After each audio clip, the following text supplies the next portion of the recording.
My name is Adrian, and my wedding day almost fell apart when my father chose my jealous sister over me. After he had promised to walk me down the aisle, he backed out at the last minute. Why? Because my sister, Vanessa, suddenly scheduled her party for the exact same day. She had won again. Or so she thought. What my father never expected was who would step in to take his place. And his reaction, when he found out, still sends shivers down my spine. NNTO. Understand the betrayal, you have to understand the history. Growing up, my father, Richard, was my hero. He was a financial advisor with a commanding presence but the gentlest smile. Adrian, he would tell me, his eyes crinkling at the corners, "You have the brightest mind I have ever seen. You are going to change the world someday." Those words were my fuel. I threw myself into every school project, knowing he would be there to celebrate my success. NNMY older sister Vanessa was different. Tall, athletic, and popular, she seemed to resent the quiet, intellectual bond I shared with our father. After our mother passed away from cancer when I was 12, the tension between us escalated. Dad threw himself into his work, and Vanessa, at 15, appointed herself the new lady of the house. She began to subtly, masterfully manipulate my father's perception of me. Adrian just spent $60 on art supplies. She would tell him, conveniently omitting that it was for a school project he'd forgotten. Adrian said she doesn't need you at her band concert. She knows how busy you are. By the time I was in high school, Vanessa had painted me as a rebellious, ungrateful daughter who was pulling away. The truth was, I was just lonely. NNTHE ultimate betrayal came during my junior year. I was nominated for a prestigious art scholarship. The night before the awards ceremony, I overheard Vanessa on the phone with him. She said having you there might make her nervous. She lied. The next day, I sat alone at the ceremony as I accepted my award. Dad sent a text. "Congratulations. Had an important client dinner." I later discovered from his assistant that Vanessa had called his office, claiming I had asked to reschedule, causing him to book another commitment. When I confronted her, she just shrugged. "You always want all the attention. It's pathetic." And NBY 18. I couldn't wait to leave for college.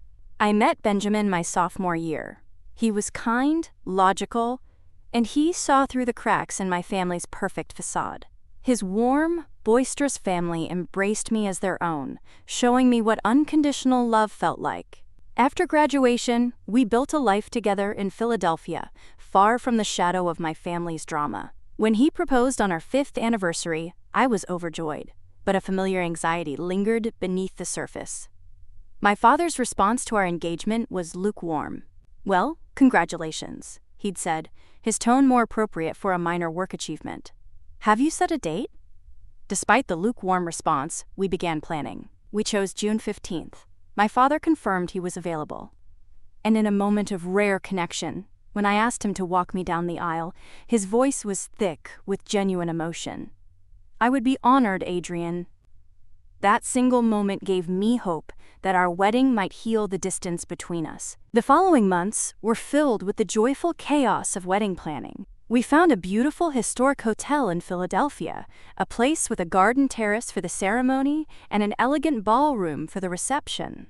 Benjamin's mother, Laura, joined me for many of the appointments, her gentle excitement a soothing balm on my own anxieties. "Oh, Adrian," she'd said, her eyes filling with tears as I emerged from the dressing room in a fitted lace gown. "Your own mother would be so proud of the woman you've become." In that moment, I felt the absence of my mom more acutely than I had in years, but Laura's warmth was a comforting substitute. It was during these family gatherings that I grew closer to Benjamin's uncle, Jack. He was a retired English professor with kind eyes who had never married or had children of his own, but he doted on Benjamin as if he were his own son. Jack always made a point to engage me in real conversation, listening with an attentiveness that was a stark contrast to my own family's distant politeness. He understood my passion for art, for stories. "You have a remarkable eye for what moves people, Adrian," he told me once. "That is a rare gift." His genuine enthusiasm was a quiet anchor in the stormy sea of my own family's indifference. NNMY father, in our brief monthly calls, would confirm his attendance but never ask about the plans. Vanessa declined to be a bridesmaid, citing work commitments, a decision that felt more like a relief than a slight. Then, 5 months before the wedding, the troubling signs began. Vanessa started making vague posts on social media about a quote, event she was planning. When I asked her about it, she was evasive. "Just something for work, little sis. Nothing for you to worry about." But as our wedding date approached, I saw more posts, venue scouting, catering discussions, all centered around the month of June. A knot of anxiety began to form in my stomach, a familiar feeling I had learned to associate with my sister's particular brand of cruelty. I tried to push it aside, telling myself I was being paranoid. NNTHE bombshell dropped exactly 3 months before our wedding. Vanessa called me, her voice dripping with a false, sugary sweetness. "Adrian," she chirped, "I wanted to let you know personally before you see it online. I'm hosting a career achievement party on June 15th. The firm is throwing me a huge celebration." NMY blood ran cold. "Vanessa, that's my wedding day. You got the save the date card 8 months ago." "Did I?" She feigned surprise. "It must have slipped my mind. Anyway, it's just a coincidence. My event is in the morning, at the country club. It should be over by the time your ceremony starts at 4. It works out perfectly." Perfectly. The country club was nearly 2 hours from our venue. It was physically impossible for anyone, especially the father of the bride, to attend both. She had designed a perfect, elegant trap, and I had walked right into it. After hanging up, I immediately called my father, my heart pounding with a desperate hope that he would see through Vanessa's obvious manipulation. "Dad," I said, trying to keep my voice steady, "did you know Vanessa scheduled her party on my wedding day?" "Yes, she mentioned it," he replied, his tone casual, almost dismissive. "It's unfortunate timing, but these work events can be hard to reschedule. It's a big achievement for her." "But, Dad, how will you attend both? You're supposed to walk me down the aisle."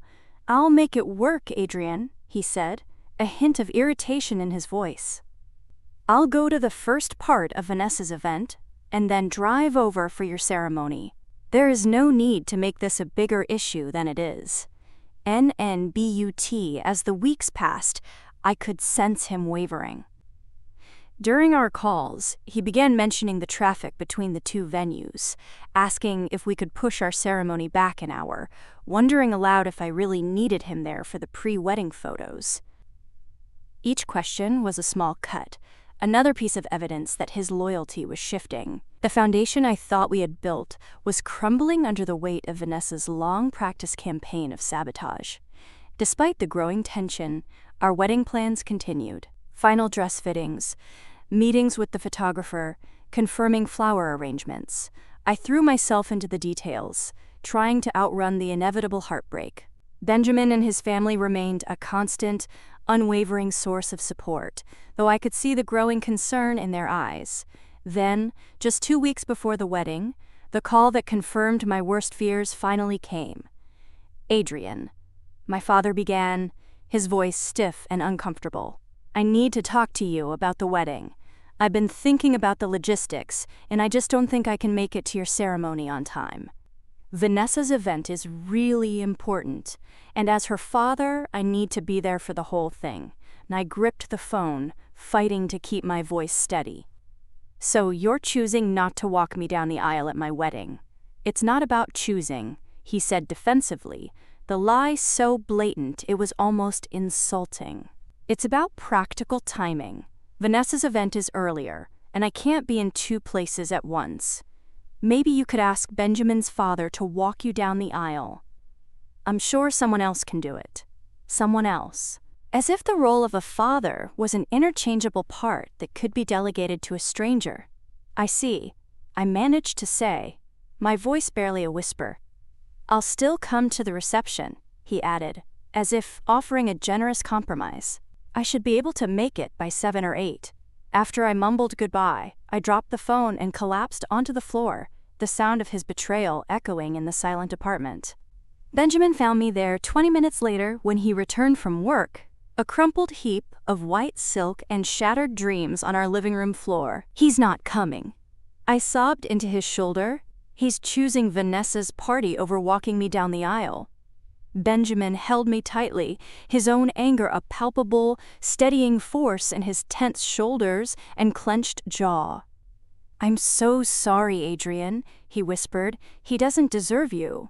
NTHAT night, as we lay in bed, Benjamin gently raised the possibility of postponing. "We could move the date," he suggested.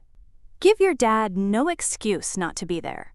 NTHE thought had crossed my mind too, a desperate, fleeting temptation to appease, to make things easy, just one more time.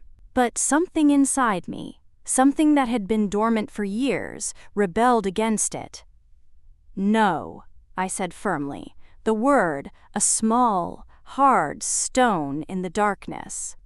"I am not rearranging our wedding because of Vanessa's manipulations. That is exactly what she wants." NNTHE next day, Benjamin's mother, Laura, called to check on some detail and immediately sensed something was wrong.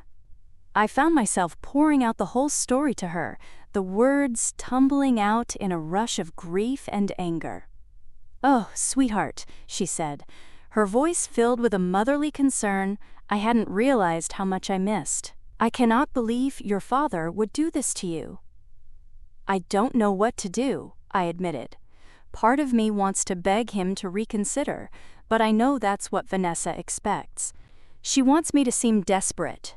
"Listen to me," Laura said firmly. "This is your day, yours and Benjamin's. Do not let anyone diminish it. Your father is making a choice he will regret for the rest of his life. But that is his burden to bear, not yours."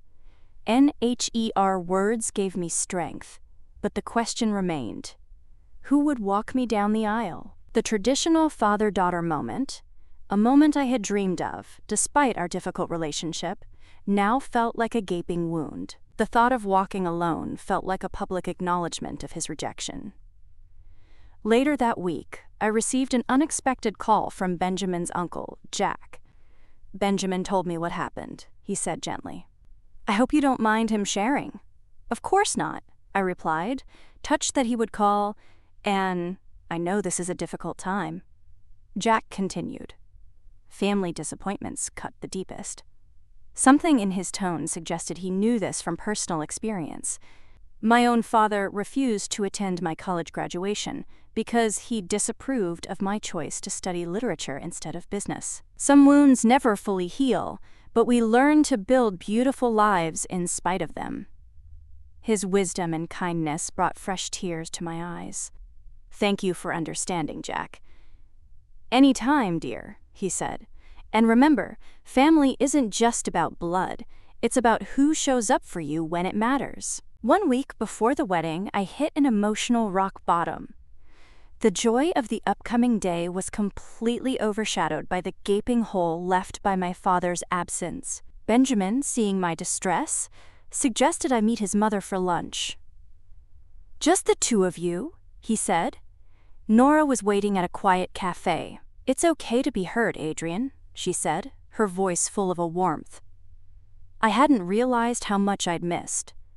"What your father is doing is wrong." As we picked at our salads, she seemed to be gathering her thoughts. "There's something I think you should know," she said finally. Something about Jack. And SHE told me then about her own first wedding years ago, how her own father had refused to attend because he was ashamed she was getting married for a second time. "It was Jack who offered to walk me down the aisle," she said, a small smile forming. "He understood what it felt like to be rejected by a parent. He told me, 'Laura, You deserve to be given away by someone who celebrates your happiness, not someone who judges it. NNHER story resonated so deeply with my own. The implication was clear, but she was too tactful to say it directly. Still, an idea began to form. NNTHAT evening, I called Jack and asked if we could meet. He was already at a bookstore cafe when I arrived the next day, a vanilla latte waiting for me. The fact that he remembered such a small detail confirmed what I already knew about his character. After some small talk, I gathered my courage. Jack, I began, my voice trembling slightly. I don't know if Benjamin told you, but my father has decided not to walk me down the aisle. NHE nodded solemnly.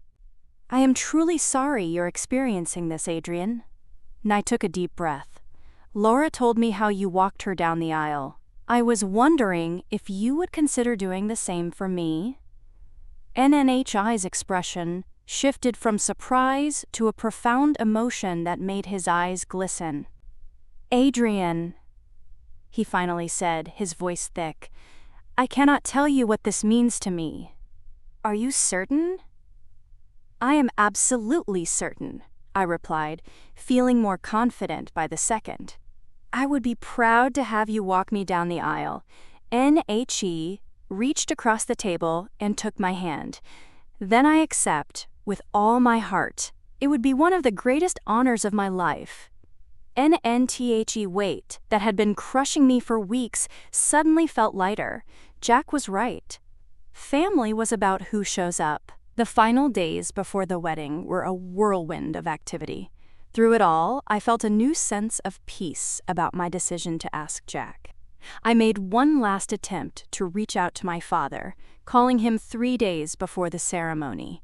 Dad, I said, I just wanted to confirm if you're still planning to come to the reception. Yes, I should be able to make it after Vanessa's event, he replied, sounding distracted. Probably around 7:30 or 8. I swallowed hard. I also wanted you to know that I've asked Benjamin's uncle, Jack, to walk me down the aisle. There was a pause. Who? Jack Harris. He's been very supportive. I see. His tone was unreadable. Well, I suppose someone has to do it if I can't be there on time. His dismissive response only confirmed I had made the right choice. NNTHE, night before the wedding. At our small rehearsal dinner, Jack stood to offer a toast that brought tears to many eyes. To Adrian and Benjamin, he said, raising his glass. True love is not just about finding the right person, but also about creating a family of choice that supports and celebrates you.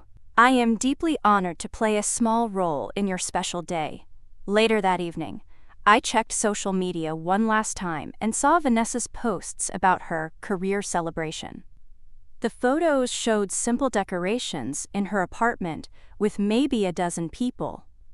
It was clearly not the grand corporate event she had described, just a regular house party she had scheduled specifically to create this conflict. The knowledge should have hurt, but instead I felt a strange sense of clarity. The scales had finally fallen from my eyes. I turned off my phone, determined not to let her negativity touch me on the eve of my wedding. Tomorrow would be about love, not family drama. I awoke on my wedding day to sunshine streaming through the hotel room curtains. My bridesmaids, my true chosen sisters, arrived early with coffee and pastries, their excitement a protective bubble around me. As my friend Sophia was having her hair styled, my phone chimed. A text from my father. Good luck today. Vanessa's event starts at 11 o'clock. If it wraps up early, I might be able to make it to the reception by 7 or 8. Save me some cake. NNNOT, a word of regret. Not even a simple, I love you. Just a reminder that his other daughter's fake party was his priority. I handed the phone to my bridesmaid, unable to respond, and let her supportive hug be my shield. Around noon, there was a knock at the suite door. It was Jack, immaculately dressed in his tuxedo, holding a small gift box. He'd come to drop something off before the ceremony. The bridesmaids discreetly moved to the other room to give us a moment. "And you look absolutely radiant, Adrian," he said, his eyes crinkling with genuine warmth. "Benjamin is a very fortunate young man." He handed me the small box. "I wanted you to have this today." It belonged to my mother. Inside was a delicate vintage handkerchief, edged with intricate lace and embroidered with tiny blue flowers. "Something old, something blue," Jack explained softly. "My mother carried it on her wedding day in 1930. Tears welled in my eyes at the profound sentiment of the gesture. "There is one more thing," he added, reaching into his pocket. "Laura asked me to give you this." He handed me a small velvet pouch. Inside was a delicate silver bracelet with a single charm, a paintbrush crossed with a pen. "She remembered you telling her how you loved both writing and painting as a child," Jack explained. "She wanted you to have a reminder of your creative spirit on your wedding day, and the thoughtfulness of these two people, who had no obligation to me by blood, overwhelmed me. They had shown me more care for my happiness than my own father." I fastened the bracelet around my wrist. It felt like a piece of armor. The moments before the ceremony were a blur of last-minute adjustments. My bridesmaids helped with my dress, a fitted lace gown with delicate beading. With my hair in an elegant updo, my late mother's pearl earrings, Laura's bracelet, and Jack's handkerchief tucked into my bouquet, I felt a strange sense of completeness. I was carrying the love of the family I had chosen. At 10 minutes before 4, I made my way to the garden terrace. Through the glass doors, I could see the 90 guests seated in white chairs, the beautiful floral arch where Benjamin waited with the officiant, and the string quartet playing softly. Jack was waiting for me, looking distinguished and slightly nervous. When he saw me, his expression was one of pure, unadulterated pride. "Ready?" he asked gently. I nodded, suddenly too emotional to speak. He offered his arm, and as the first notes of Pachelbel's canon in D began to play, the doors opened before us. Walking down that aisle with Jack beside me, I felt a curious blend of emotions. There was still a pang of sadness that my father had chosen to miss this, but it was completely overshadowed by a profound gratitude for the man who had stepped in with such grace. Benjamin's face, as he watched me approach, was worth every moment of pain, every tear shed. His eyes shone with a love so pure and absolute that it took my breath away. The ceremony was everything I had hoped for. We exchanged vows we had written ourselves, promising to support each other's dreams and to choose each other every single day. When the officiant pronounced us husband and wife, the applause from our guests felt like a warm, loving embrace. The cocktail hour and dinner that followed were filled with laughter and dancing. By 8:30, it was clear my father was not going to make it, not even for the reception. I tried not to let it dampen my spirits, focusing instead on the joy that surrounded me, on the new family I was now a part of. As the evening progressed, I noticed my cousin Thomas arrive looking slightly frazzled. "Adrian," he said, guiding me to a quiet corner. "I'm so sorry I'm late. I stopped by Vanessa's party first, and there's something you should know." My stomach tightened. That party, it wasn't a work event. It was just a regular get-together at her apartment. Maybe 15 people. I asked her colleague about the promotion, and she had no idea what I was talking about. The implications were staggering. "So she lied," I whispered. "She lied about the whole thing." "That's not all," Thomas said grimly. He showed me a text exchange from months earlier, where Vanessa had explicitly admitted to scheduling her party on my wedding day, just to force our father to choose. Benjamin pulled me close as we watched my father leave. "Are you okay?" I nodded, though tears threatened. I just wish he could have seen the truth sooner. Jack's steady presence beside us was a comfort. Family revelations are never easy, Adrian, he said, but sometimes they are necessary for healing to begin. NNWE rejoined the remaining guests for the sparkler send-off, creating a magical tunnel of light as Benjamin and I ran through to our waiting car. Despite the confrontation, I felt a curious sense of peace. The truth was finally out in the open, and whatever happened next, I had a new family now, a chosen family who truly valued me. And Benjamin and I spent 2 blissful weeks honeymooning in Greece. The distance from the family drama allowed me to process everything. I had turned off notifications from my father and Vanessa, determined to enjoy this time. But when we returned to our apartment, reality was waiting. There were 5 messages from my father, each one more apologetic than the last. The final one was particularly raw. "Adrian," his voice cracked. "I don't know if you're listening to these, but I need to tell you, you were right. I went to Vanessa's apartment. I confronted her. She admitted everything. She has been manipulating both of us for years.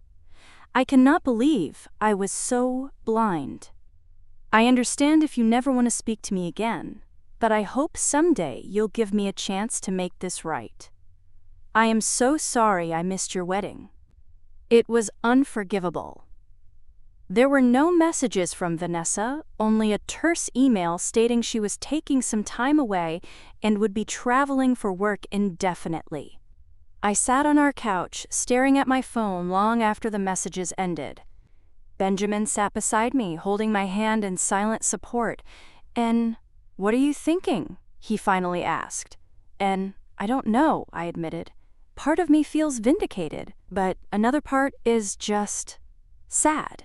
Sad for all the years we lost. Do you want to call him back?" I considered it. "Not yet," I said. "I need some time." NNTHE next few weeks were busy with thank you notes and settling into married life. I maintained regular contact with Benjamin's family, especially Jack, who called every Sunday. He never pressured me about reconnecting with my father, but his own experiences offered valuable perspective. "Forgiveness isn't about excusing the behavior," he told me once. "It's about freeing yourself from the burden of resentment." A month after our return from Greece, I finally called my father. We arranged to meet at a neutral location, a quiet cafe halfway between our 2 cities. He was already there when I arrived, looking older and more tired than I remembered from the wedding in Adrian. He said, his voice thick with an emotion I couldn't quite name. "Thank you for coming." NWE sat down, the silence between us heavy with unspoken words. "I don't even know where to begin," he finally said. "I failed you." "So completely." "Yes, you did." I agreed, not willing to sugarcoat the truth. "But I want to understand how. How did you not see what Vanessa was doing all these years?" NNHE sighed, a deep, weary sound.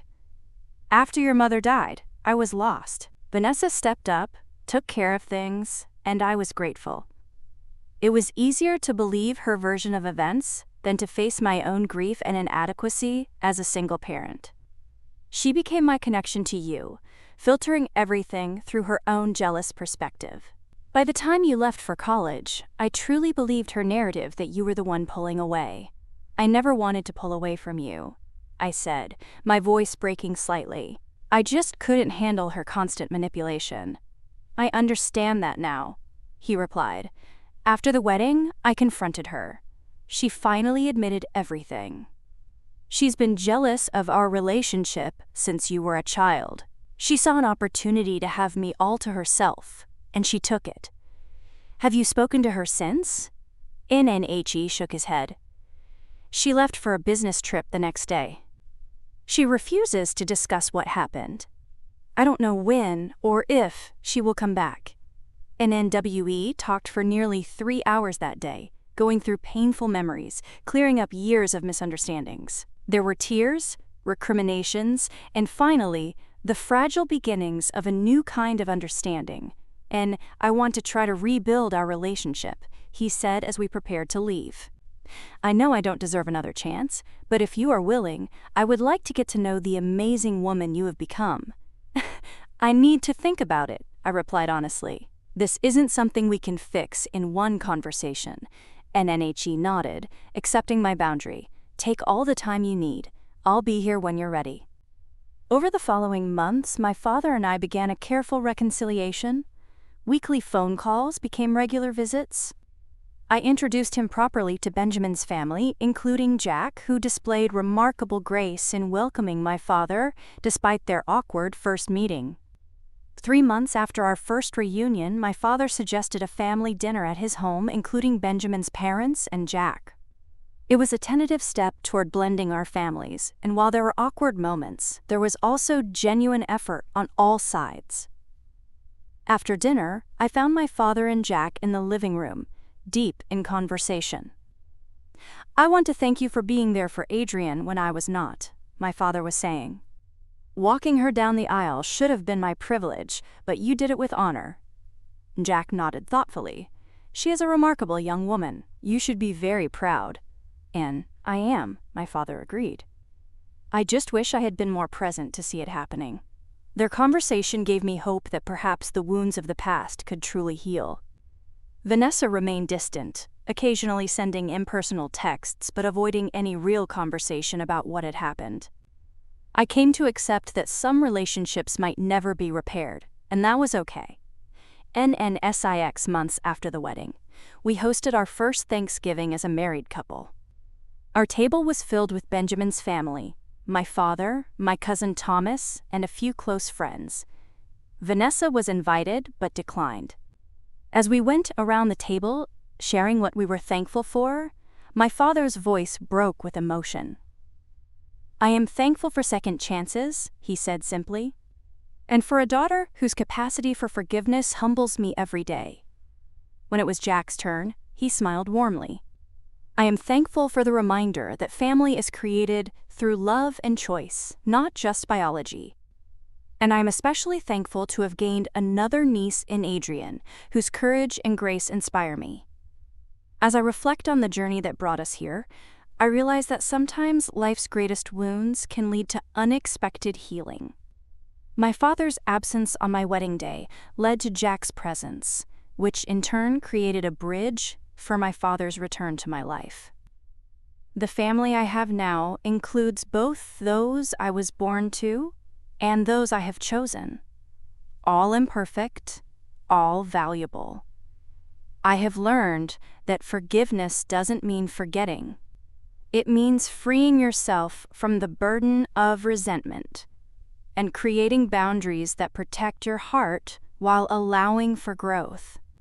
The father who walks you down the aisle should be someone who has walked beside you through life's challenges. Sometimes that person shares your DNA, and sometimes they come into your life through other paths. What matters most is not who stands beside you on one important day, but who shows up for all the ordinary days that follow.